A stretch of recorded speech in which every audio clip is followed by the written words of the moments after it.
북한과 러시아의 동맹이 끈끈해지면서 중국과의 관계는 악화되는 모양새입니다. 중국은 최근 중국에 파견된 북한 노동자들을 전원 귀국시킬 것을 북한에 요구하고 나섰습니다. 노동자 해외 파견은 북한의 외화 돈줄로 알려져 있는데요. 해외 노동자의 90%는 중국에 파견됩니다. 미 국무부의 인신매매 보고서에 따르면 현재 중국에는 10만 명가량의 북한 노동자가 있는 것으로 알려졌습니다. 북한의 해외 노동자 파견은 유엔 안보리 제재 위반이지만 그동안 북한은 유학생이나 관광 비자를 이용하는 등 편법으로 중국에 노동자를 파견해왔습니다. 중국 내 북한 노동자 대다수의 체류 허가 기한이 조만간 만료될 예정인데요. 중국은 비자가 만료되는 노동자들을 전원 귀국시키라는 입장을 고수하고 있는 것으로 알려졌습니다. 북한은 순차적으로 귀국시키되 신규 노동자를 다시 파견하는 방안을 제시했지만 받아들여지지 않은 것으로 보이는데요. 협상이 결렬되면 중국 당국은 이르면 하반기부터 북한 노동자들을 대상으로 취업 단속에 나설 것으로 예상됩니다.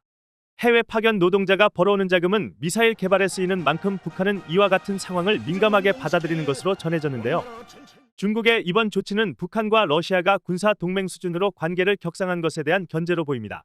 러시아는 북한 무기를 얻기 위해 안보리 상임이사국으로 약속했던 대북 제재까지 허무는 등 북한과 더욱 밀착하고 있습니다.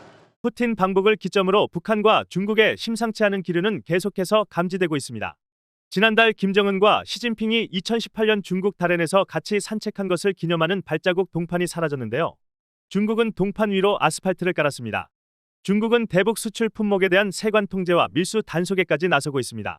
북한은 대외 무역의 96%를 중국에 의존하고 있는데요. 북한도 중국의 불편한 감정을 여러 차례 내보였습니다. 북한이 조선중앙TV와 조선중앙방송 대외 송출 수단을 지난달 20일부터 중국 위성에서 러시아 위성으로 전환했다는 소식도 전해졌죠. 지난 1월에는 대만 총통 선거 후 중국의 우방국들은 하나의 중국을 지지하는 입장을 밝혔지만 북한은 공개적으로 대만 문제를 거론하지 않기도 했습니다.